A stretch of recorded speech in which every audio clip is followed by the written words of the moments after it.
একটি টিম ইতিমধ্যে এখানে উপস্থিত দেখতে পাচ্ছেন।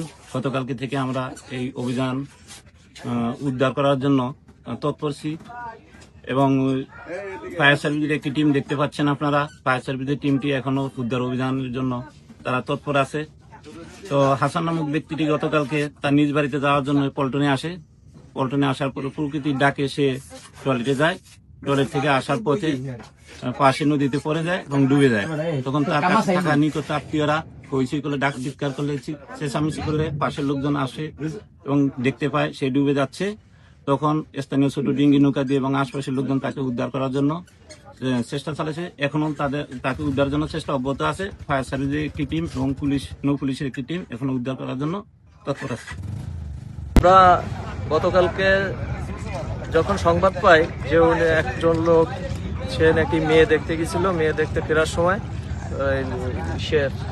ওইটা কি যেন পল্টুনের ওয়াশরুমের থেকে বের হইতে যায় উনি পড়ে যায়। তাৎক্ষণিক আমরা সংবাদ পাই, সংবাদ পেয়ে তখন সন্ধ্যা লেগে গেছে। সন্ধ্যার সময় আমরা চলে আসি। আমরা এসে পটুয়াখালী গলাচিপা ফায়ার স্টেশনে অবস্থান করি এবং আমরা ভোর হইতেই রাত্রের জন্য আমরা রাত্রে উদ্ধার কাজ চালাইতে পারি নাই এবং ভোর হইতে আমরা যথাসাধ্য চেষ্টা করতেছি। সকাল হইতে আমরা রওনা দিয়ে এখানে আসে আমরা যথাসাধ্য চেষ্টা করতেছি। আমাদের দুপুরিত টিম অলরেডি কাজ শুরু করছে এবং অনেকক্ষণ সকাল থেকেই তারা চেষ্টা করতেছে। আর এরা প্রচুর স্রোত, নদীতে প্রচুর স্রোত আর জোয়ার ভাটার কারণে কয়েকবার জোয়ার ভাটা হয়েছে, যার কারণে লাশ পাইতে দেরি হচ্ছে। ইনশাল্লাহ আমাদের চেষ্টা অব্যাহত আছে। এখন কি ভাবছেন? এখন ভাবছি, আমরা আশা করি, আমরা সবসময় আশাবাদী যে আমরা লাশ পাবো।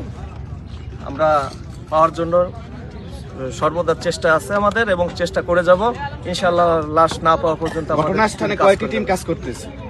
আমাদের নদী ফায়ার স্টেশন পটুয়াখালী থেকে একটা টিম আসছে, আমরা 3 জন ডুবুরি আছে, ওরা কাজ করতেছে।